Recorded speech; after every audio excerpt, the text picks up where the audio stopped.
Heç düşünmüsüz, Starbucks'ın uğurunun sirri nədir? Yəqin ağlınıza ilk gələn qəhvədir, elə deyilmi? Amma əsl sir tamamilə başqa bir şeydə gizlənir. Bugün biz Howard Behar'ın İş Tək Qəhvədə Deyil kitabına baş vuracağıq və bu qlobal nəhəngi əslində nəyin yaratdığını, yəni o insan mərkəzli prinsiplərini kəşf edəcəyik. Hazırsınız da başlayaq. Baxın, hər şey məhz bu statla açılır. Kitabın ön sözündə deyilir ki, bizim biznesimiz insanlara təqdim etdiyimiz qəhvə deyil, qəhvə təqdim etdiyimiz insanlardır. Bir anlıq dayanıb bu cümlə haqqında düşünün. Bu sadəcə bir şüar deyil, bu Starbucks'ın bütün korporativ mədəniyyətini açan bir açardır. Məhsulu yox, insanı mərkəzə qoymaq. Bax, bütün fərqi yaradan yanaşmada elə budur. Deməli, Howard Behar'ın kitabında ortaya qoyduğu əsas arqument əslində olduqca sadədir. Sən insanları böyüt, biznesin özünü böyüdəcək. Məhz bu prinsipdir ki, kiçik bir regional şirkəti götürüb qlobal bir ikonaya çevirib. Yəni, aydındır ki, məsələ heç vaxt sadəcə bir fincan qəhvədən ibarət olmayıb. Əsl gizli tərkib hissəsi tamamilə fərqlidir. Yaxşı, bəs bu insan mərkəzli yanaşma hansı prinsiplərə dayanır? Gəlin yol xəritəmizə nəzər salaq. Əvvəlcə Starbucks'ın əsl sirrini açacağıq, sonra özünü tanımağın vacibliyindən danışacağıq, daha sonra insanlara necə güc verildiyini, onları dinləməyin və hərəkətə keçməyin əhəmiyyətini və nihayət cəsarətlə xəyal qurmağın sirlərini öyrənəcəyik. Və sonda da növbə sizə çatacaq. Gəlin gələ birinci bəndən başlayaq. Deməli, Starbucks'ın əsli sirri. Bu sir, dediyimiz kimi, qəhvənin dadında deyil, tamamilə baxış bucağındadır. Kitabın bizə çatdırmaq istədiyi əsas fikir də elə budur. Hər şey şirkətin insanlara necə baxmasını kökündən dəyişdirməsi ilə başlayır. Bu müqayisə məncə hər şeyi çox aydın göstərir. Baxın, ənənəvi yanaşmada işçilər nədir? Balans hesabatında bir rəqəm, bir aktiv, istifadə olunmalı bir resurs ya da sadəcə tabeliyində olanlar. Amma Behar'ın fəlsəfəsində, yəni Starbucks yanaşmasında bu sözlər tamamilə fərqlidir. Onlar tərəfdaşdırlar, insandırlar və ən əsası könüllüdürlər. Yəni, hər gün öz istəkləri ilə ortaq bir xəyal üçün gəlirlər. Bu sadəcə söz oyunu deyil, bu bütün korporativ mədəniyyəti formalaşdıran fundamental bir dəyişiklikdir. Yaxşı, keçdik birinci prinsipə. Özünü tanı. Çox vacib bir məqamdır bu. Başqalarına liderlik etməyə hədəfləyirik, amma heç özümüzə liderlik edə bilirikmi? Kitab deyir ki, əsl liderlik daxildən, insanın özündən başlayır. Hər şeyin təməli budur. Və kitabda bunun üçün çox gözəl bir metafor var. Bir papaq geyinmək. Nə deməkdir bu? Yəni, sənin işdəki papağın, evdəki papağın, dostlarının yanındakı papağın fərqli-fərqli olmasın.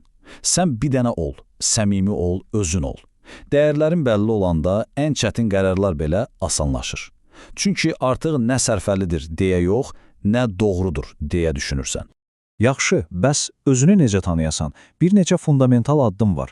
Birincisi, bilməlisən səni nə həyata bağlayır, nə coşdurur. İkincisi, qərarlarını sadəcə karyera yüksəlişi üçün yox, doğru bildiyin şeyə əsasən ver. Üçüncüsü, öz şəxsi niyəni tap. Sən bu işi niyə görürsən? Və son olaraq kənardan tərif, təsdiq gözləmə. Çünki kitabın ən güclü cümlələrindən biri budur. Özünü yaxşı hiss edən insanlar yaxşı nəticələr göstərirlər. Bu qədər sadə. Keçirik ikinci prinsipə. İnsanlarına güc ver. Bilirsiniz, əksər şirkətlərdə güc yuxarıda cəmləşir, hər şey əmrlərlə idarə olunur. Amma Starbucks'da bu tam tərsinədir. Onlar üçün etibar bir seçim deyil, bir zərurətdir, bir tələbdir. Burada da çox sevdiyim bir metafora var. Döşəməni süpürən adam süpürgəni də özü seçməlidir. Nə qədər məntiqli, elə deyilmi? Məsələ işə ən yaxın olan insana o işlə bağlı qərar vermə səlahiyyətini verməkdir. Yəni sərt qaydalar, mikromenecment yerinə aydın gözləntilər və bolca etibar. İnsanlar öz işlərinin sahibi olduğunu hiss etməlidirlər. Praktikada bu necə olur? Çox sadə. Qalın qayda kitablarını atın, onları reseptlər və istiqamətlərlə əvəz edin. İnsanları müstəqil düşünməyə təşviq edin. Və heç vaxt unutmayın, insanlar sizin aktiviniz deyil, onlara sahib çıxa bilməzsiniz. Ən əsası isə qayğı. Amma sözdə yox, əməldə göstərilən səmimi bir qayğı. Məsələn, nəzarət etmək deyil, dəstək olmaqdır. Və üçüncü prinsip. Dinlə və hərəkət et. Bilirsiniz, həqiqət heç vaxt rahat kreslolarda, böyük ofislərdə olmur. Həqiqət binanın içindədir. Yəni işin qaynadığı yerdə, müştəri ilə ünsiyyətdə, ambardadır. Bəs Starbucks o həqiqəti eşitmək üçün nə edir? Məsələ qulaq asmaq deyil, məsələ deyilməyən sözləri belə dinləməkdir. Çünki ən vacib rəylər, ən vacib həqiqətlər çox vaxt ucadan deyilmir. Bunun üçün elə bir mühit qurmalısan ki, insanlar danışmaqdan qorxmasınlar. Çünki əsl həqiqətlər adətən pıçıltı ilə deyilir. Kitabda bununla bağlı çox təsirli bir hekayə var. Deməli, mərkəzi ofis səhv bir təlimat göndərir bütün kafelərə. Hər kəs səhvi görür, amma bir nəfər də olsun səsini çıxarmır. Bilirsiniz niyə? Çünki qorxu mədəniyyəti etibar mədəniyyətini boğmuşdu. Sonradan verilən o sualsa hər şeyi ifadə edir. Yaxşı, bəs niyə hamı bu qədər uzun müddət susdu? Bu sual dinləməməyin şirkətə necə baha başa gəldiyinin ən bariz nümunəsidir. Bunun həlli üçün kitab bir həqiqət dövrü təklif edir. Çox sadədir. 1. Dinlə. Hər kəsi dinlə, xüsusilə də ən sakit səsləri. 2. Açıq ol. Unutma ki, yalnız həqiqət inandırıcı səslənir, hətta xoşuna gəlməsə belə. Və 3. Ən vacibi, hərəkət et. Düşünən insan kimi hərəkət et. Hərəkət edən insan kimi düşün. Çünki etibar ancaq və ancaq əməllərlə qazanılır, boş vədlərlə yox. Və nəhayət, 4-cü prinsip. Cəsarətlə xəyal qur. Bilirsiniz, yaxşı şirkətlər mövcud bazarda oynamağı bacarırlar. Amma əfsanəvi şirkətlər, onlar yeni bazarlar yaradırlar. Fərq nədədir? Onlar bəli deməyə cəsarət edirlər. Bu sitat hər şeyi deyir. Hər şirkətin toxunulmaz hesab etdiyi müqəddəs inəklər var, elə deyilmi?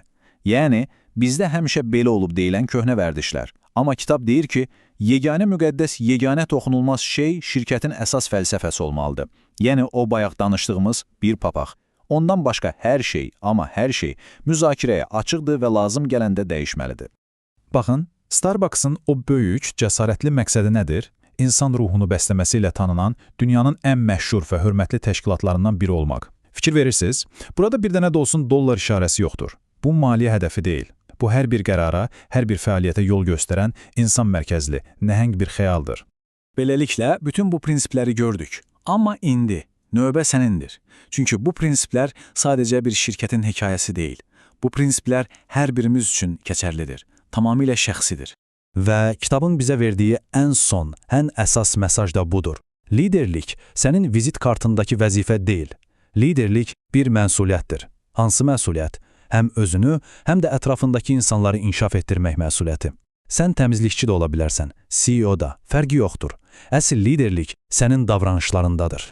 Və bu möhtəşəm kitabı yekunlaşdıran o düşündürücü sualla bitirmək istəyirəm. Təsəvvür edin, dünyada nə tərif var, nə də tənqid. Belə bir dünyada sən kim olardın? Bu sualın cavabı əslində sənin o bir papağını, sənin həqiqi kimliyini, əsl liderliyini ortaya qoyur. Vaxt ayırıb dinlədiyiniz üçün çox sağ olun.